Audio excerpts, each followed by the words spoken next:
is it that being in this country illegally is not enough anymore? Why do we need to have some long criminal record or be part of MS-13 in order for us to say, yes, you should be deported out of this country? I don't know about you guys, but I'm pretty tired of seeing these headlines. Georgia college student faces deportation after running a red light? Really? Or is it something else? So the college student was pulled over for running a red light, and in the process they discovered that she doesn't have a driver license, and she told them, well, I do, I have an international driver license. In the process, the police officers realized that she was lying, so they contacted the mother and the owner of the car, but neither of them could speak English. See, if I ran a red light and I didn't have my driver license, I wouldn't face deportation. Why? Because nobody brought me into this country illegally 15 years ago and didn't attempt to do anything in terms of try to gain legal status. And that's what pisses a lot of us off, legal migrants, American nationals, is that you enter the country illegally and you don't even attempt to gain legal status, nonetheless even learn the language here. And for some odd reason, we need to have Homeland Security explain to us why an individual that is here illegally for 15 years with their family is going to be deported. But David, don't you feel bad for her? No. She's been in the country for 15 years. She could have attempted at least to apply for legal status or apply for fake asylum under the previous administration. But she didn't, her parents didn't, and guess what? Nobody's being deported for running a red light. You're being deported for being in this country illegally. You know what really rubs my gears, okay? A couple things. Like you said, the insanity where you are here for 15 years and you didn't even bother to go through the process to make yourself a citizen. You're here for 15 years and you didn't bother to just learn the language. 15 years and you don't know how to speak English? And the audacity, the entitlement to run a red light, to not have your license and drive. This is the thing where it is fine. You know, if you're going to be an illegal immigrant, I will be perfect. Be perfect. Don't commit any crime. Because what is it? The guy who got deported was a MS-13 whatever. He has a record of beating his wife, and I'm surprised that she. No, am I surprised that she still stands with him? No, I'm not surprised. But this is the thing. He has a record of beating his wife. At the very least, you can be absolutely productive citizens and do your best to become a citizen. Like he said, you had 15 years. There were plenty of things you could have done to get the process started or even finished to become a citizen, to learn the language of the land. But no, you were lazy. You were entitled. You think you deserve. You think it's your right as a non-citizen to be in a country that you illegally entered. I think that's the thing where that's the thing where it's the entitlement, it's the audacity, it's the laziness. You know, it'd be more defendable if they were perfect citizens, if they were all American, absolutely all American, and they were doing their best to apply to get the ball rolling in their citizenship. But when you look at most of these illegal aliens, they're not. They some of them barely know the language, like you said. Some of them, they commit crimes, or they don't do the effort to become citizens. That's why it's like I can't logically defend the whole, be against deportation when a lot of these people they are against America. They're lazy, they're entitled, and they're criminals. This is something I think I will never understand about modern Americans, especially modern leftist Democrats.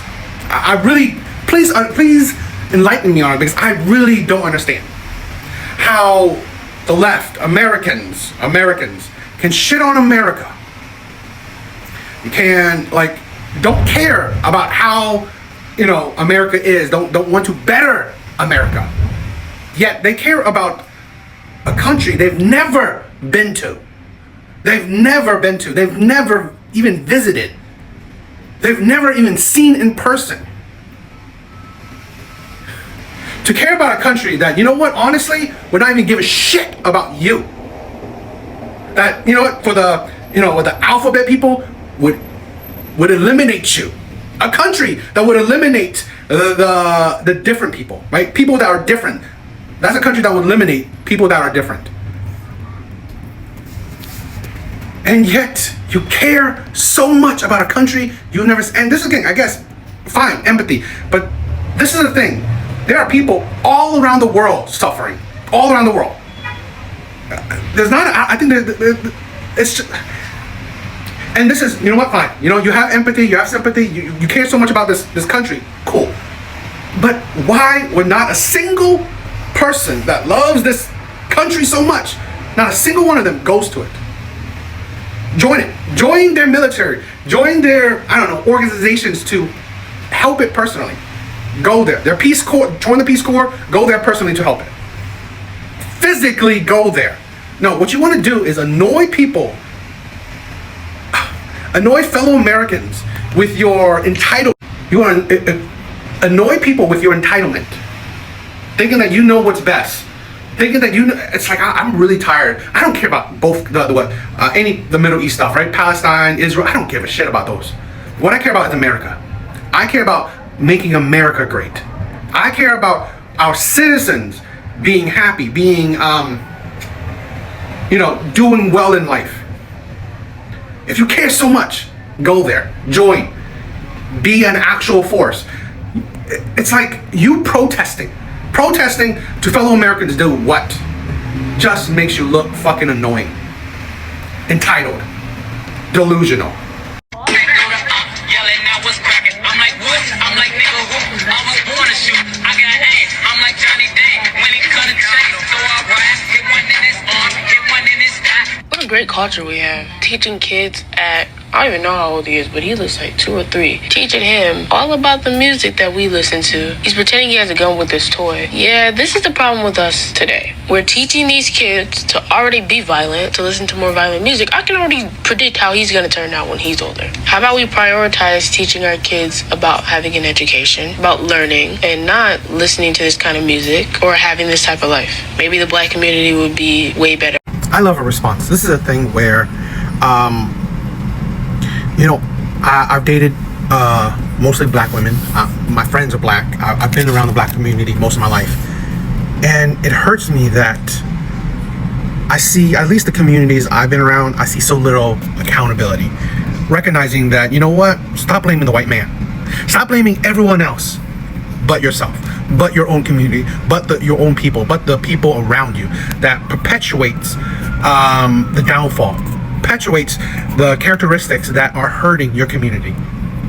It's disheartening that I see it today, because like in this day and age, more than ever we are talking about race. More than ever we're talking about race. Constantly, every week, every day, every month, something about race. How's that helping? How is that changing the community? How's that bettering the community? Because what it's doing is you are defocusing. You are putting your focus on outside of the community and finding a villain, while not focusing inside in the community to improve it, to better it, to find the actual villains that are hurting your communities. The terrible music, terrible role models, terrible habits, terrible education. It's just tyrant. It really is. And I think it will never get better, because minorities care about other things than actual problems. I'm about to get everybody mad. Stop blaming white cops for the killing of black kids. Instead, teach your black children to be obedient towards authority. I don't care. When I was 15 years old, I'm walking down Hollis in Queens, and an Italian cop drove right by me, and I locked eyes with the cop, and we stared at each other, and he drove by. My ego and his ego. True story. He comes around the block, jumps out the car, grabs me, and smashes me up against a brick wall. Takes out his Glock and puts his Glock to the back of my head. No cameras, no iPhones, no social media, no recordings. He says to me, watch, say something. And in that moment, I hear the voice of my mom and my father. Son, obey authority. Son, respect your elders. And in that moment, with that Glock pressed to my head, I got to make a decision. Either my ego is going to be strong, or my submission to authority is going to be stronger than my ego. And if I let my ego in that moment be stronger than my mother's teachings to obey authority, then I'm hurled into eternity by a cop's bullet. Why? Because my ego was stronger than my submission. And I don't care if most of y'all are black. You need to teach your children to obey authority. We need to teach our sons and daughters to obey authority.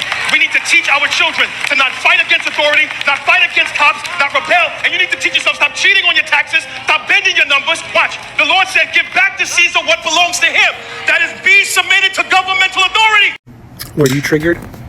This is the thing where pride and ego is a sin. I see this, right? I honestly believe, now this is not 100%, but if you don't have respect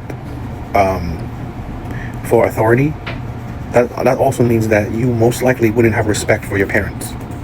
It's just a mindset. You don't respect the cop, I doubt you will respect your parents. It's a most likely you don't respect your parents. So why would you respect cops? You don't treat your parents with respect. You don't treat your parents with fear of authority because you don't fear their authority. You don't fear your parents' authority.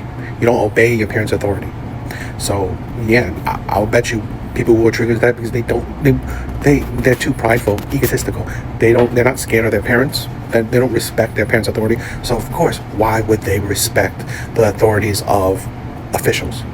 So I think that's something that we have to really understand. Ego and pride is killing a lot of people. My husband surprised his son by taking him to the prom.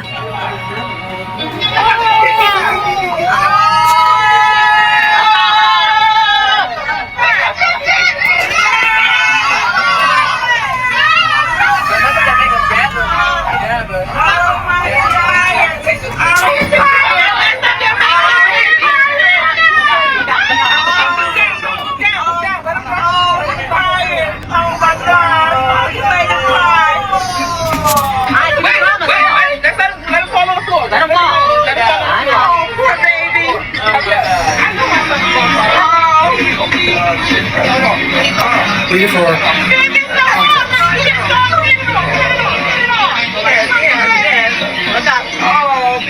father's not like that.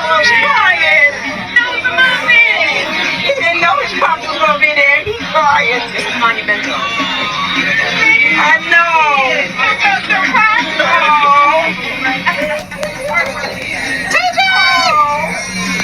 All right, come on. I need him. Excuse me. I love the candidness.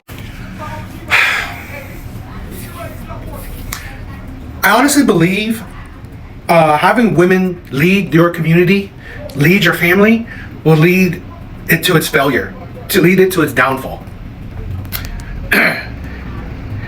We have, in so many generations, not had to deal with this BS.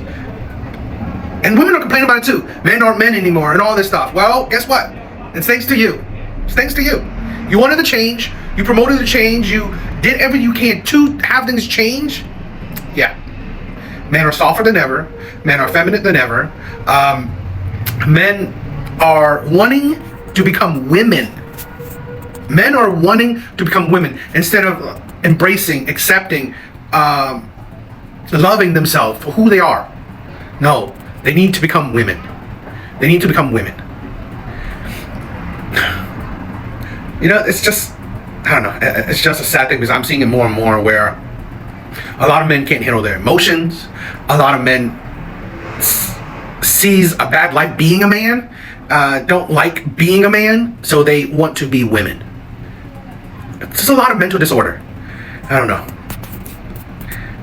This is not going to bode well for our society, where we're seeing the changes. We're seeing women at the head of this helm, right? At the head of this ship, and it's sinking. It is. Tell me why I went to a fashion business school. Here's my degree. I went to a fashion business school and I cannot even get a job that makes more than $17 an hour. I work for big brands. Like, I have experience working for luxury brands. I have multiple internships under my belt. I'm very smart. I'm very capable. And literally none of these places are hiring. Every single job, especially where I'm applying to in Manhattan, because the fashion capital of the world. And like, if I'm going to go anywhere, it's going to be Manhattan. I cannot get a job that pays more than like $17 an hour. Like, am I gonna be poor forever? Like, I'm just, like, I can't. And people are like, just keep applying. I'm like, I've been applying every single day, doing hundreds of applications. I'm about to call my school up and say that this degree that I spent 4 years trying to get, 4 years, was a waste of money. I don't know about you, but I've been seeing a lot of videos of women saying men are the lowest educated or the lowest, they're enrolling in school, colleges, less and less. Here's the thing where I think, now there's multitude of reasonings, but I think one of the biggest reasons that women can't comprehend is that it's not worth it. This is the thing where unless you are in the STEM field, science, technology, engineering, mathematics, things like that, in which most people aren't. Most people that go to college aren't. They're doing what she's doing. Useless degrees like her. You're not getting nothing. You're going to be struggling.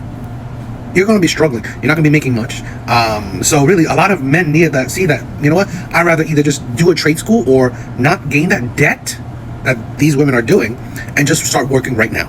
Because here's the thing where this woman is really idiotic about saying she's smart, is she? Because what she doesn't have is experience. Internships? So what? No, you need continuous real world experience and you actually build yourself up. $17 an hour. Okay. She looks young. Like what, 20, 23, 24? This is the thing where we have a problem with a lot of people, women in particular, to say they think that they can go out of college and start earning $100 grand a year. That's not how the real world works. Most jobs don't pay you that, especially right out of college.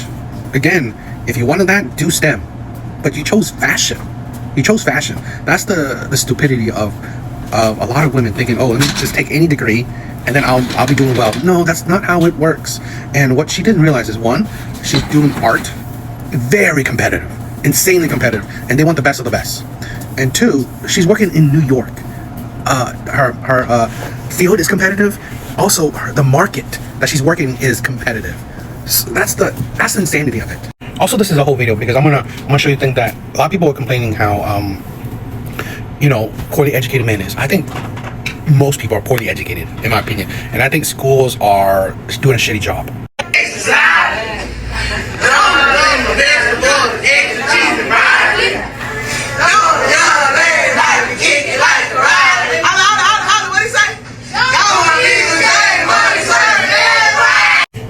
So instead of teaching your kids to work hard for the money, mathematics, science, whatever, give them an education that will actually they can use to work hard to gain that money.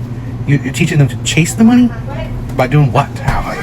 That fast money? This is the thing where we have so many dysfunctional teachers that are not helping out their kids. Like, our literacy rates are at all-time lows, and you can see why. She's teaching her kids how to read. Doesn't look like it. So it's this whole thing that men are not going to school at a higher amount. It's multi-layered, but you can see the cracks, the problems, a lot of roots of it. So insane.